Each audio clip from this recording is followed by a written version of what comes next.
Assalamualaikum warahmatullahi wabarakatuh. Bagaimana kabarnya hari ini anak-anak?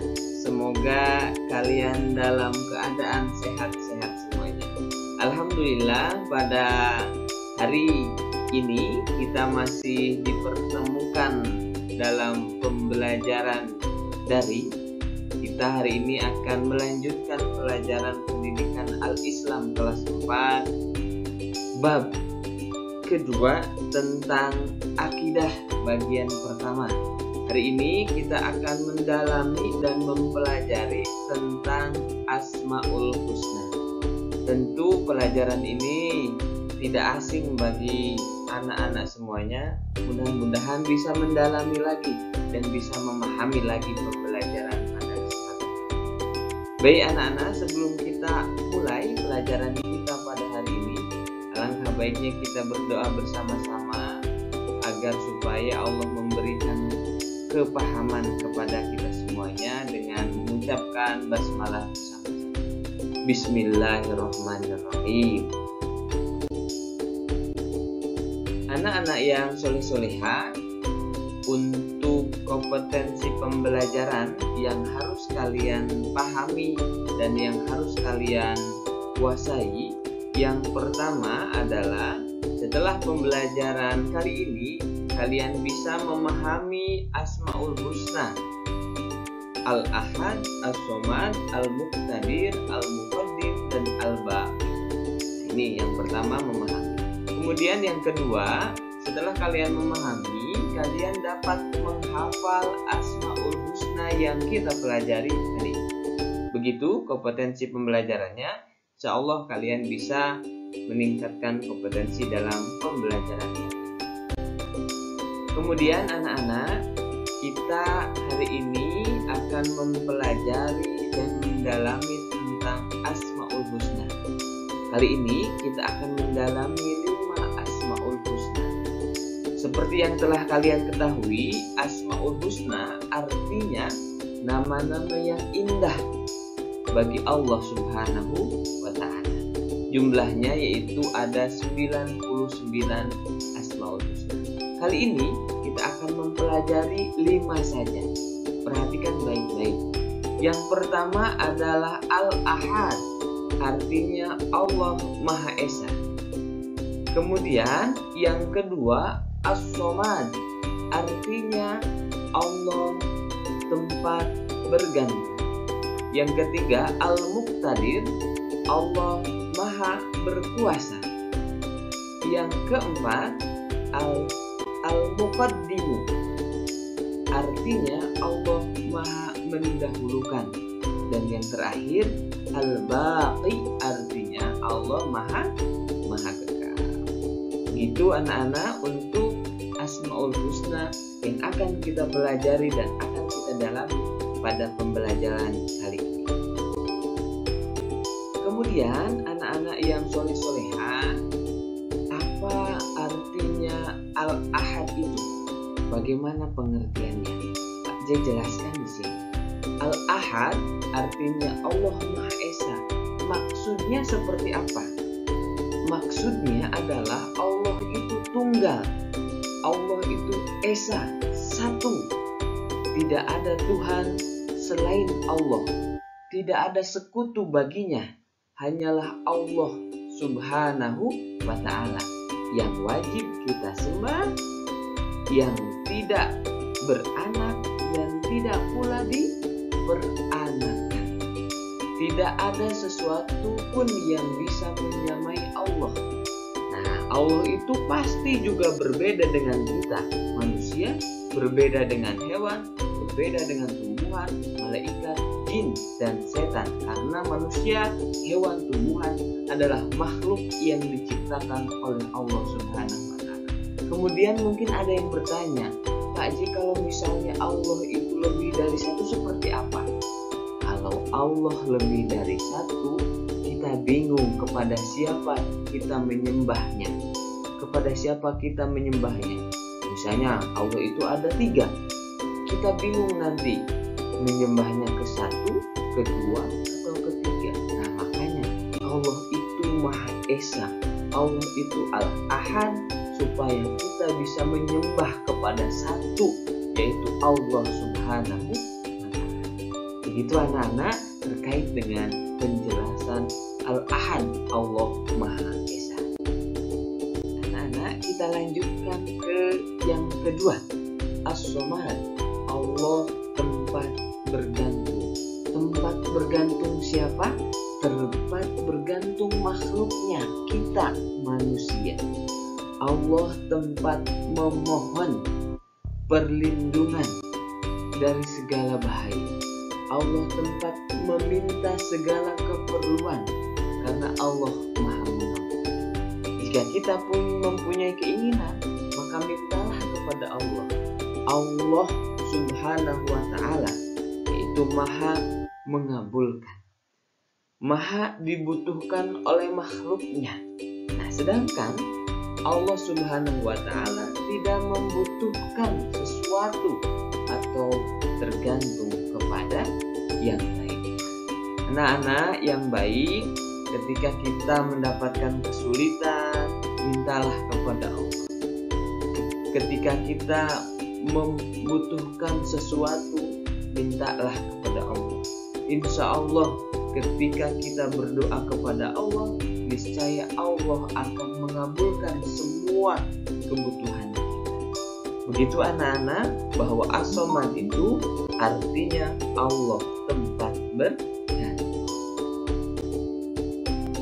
Baik, kita lanjutkan yang ketiga, yaitu Al-Muqtadir, Allah Maha berkuasa.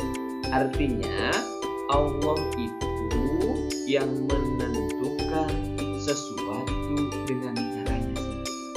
Tidak ada satu makhluk pun yang mampu mencegah kekuasaan dan ketentuan Allah. Alam semesta beserta isinya adalah di bawah kekuasaan Allah. Sangat kuasa menciptakan dan menghancurkan sesuatu bagi manusia dan makhluk. Nah, begitu anak-anak penjelasannya. Allah Maha berkuasa. Bumi dan segala isinya, langit dan segala yang ada di langit, itu semua adalah kekuasaan Allah.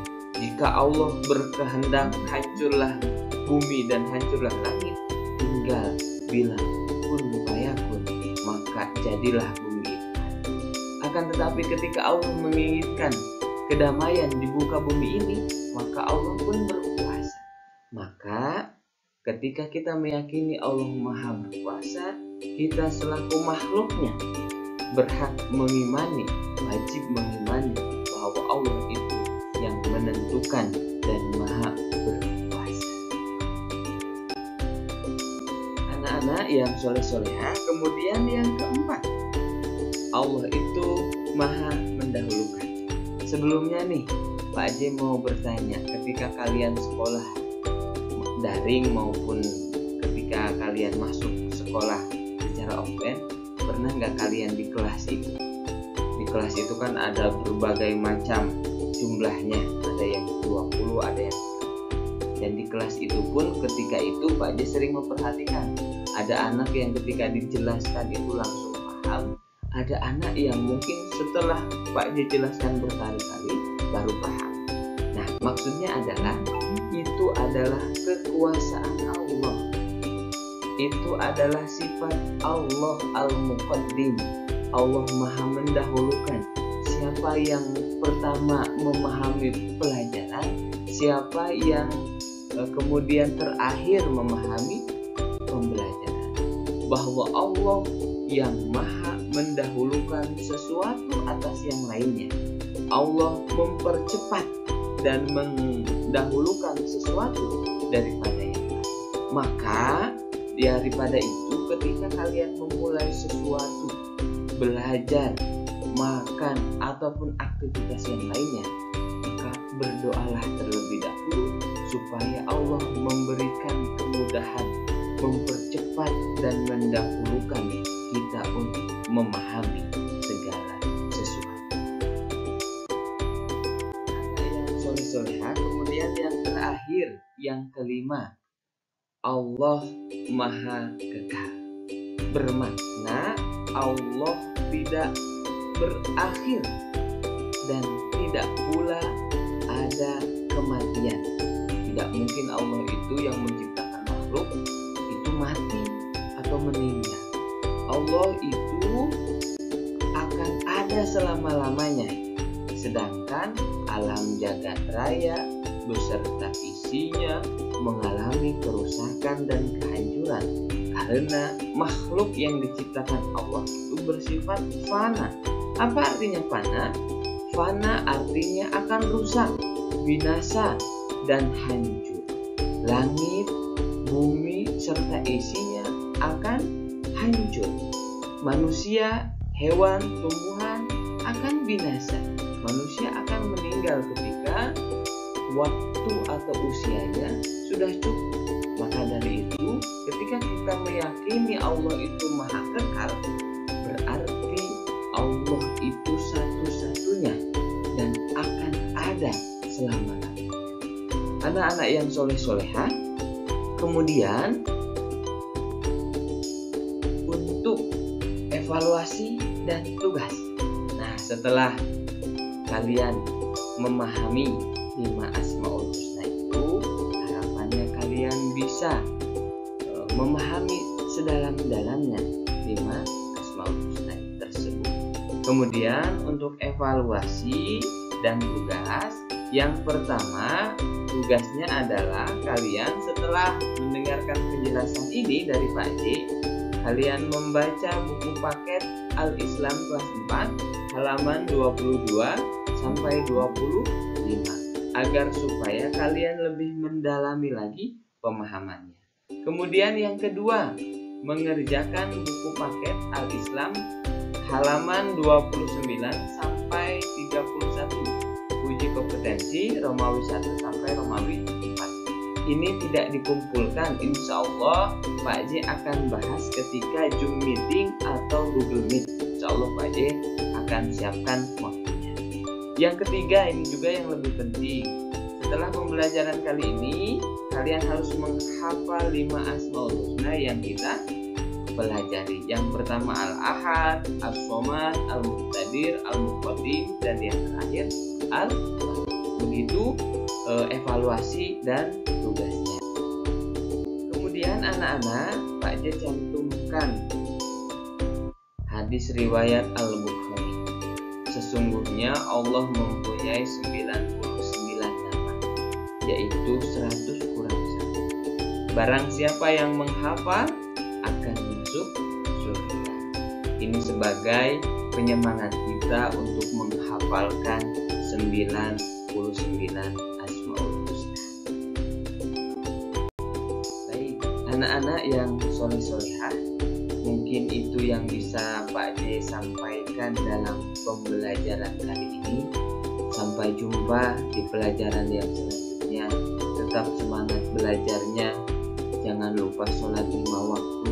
Kemudian tadarusnya terus istiqomah. Dan mudah-mudahan kita dilindungi oleh Allah dari mara bahaya COVID-19.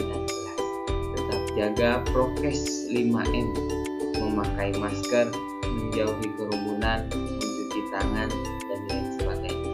Semoga bermanfaat. Sekali lagi, kita wajib melanjutkan pelajaran kita meskipun dalam keadaan pandemi COVID-19.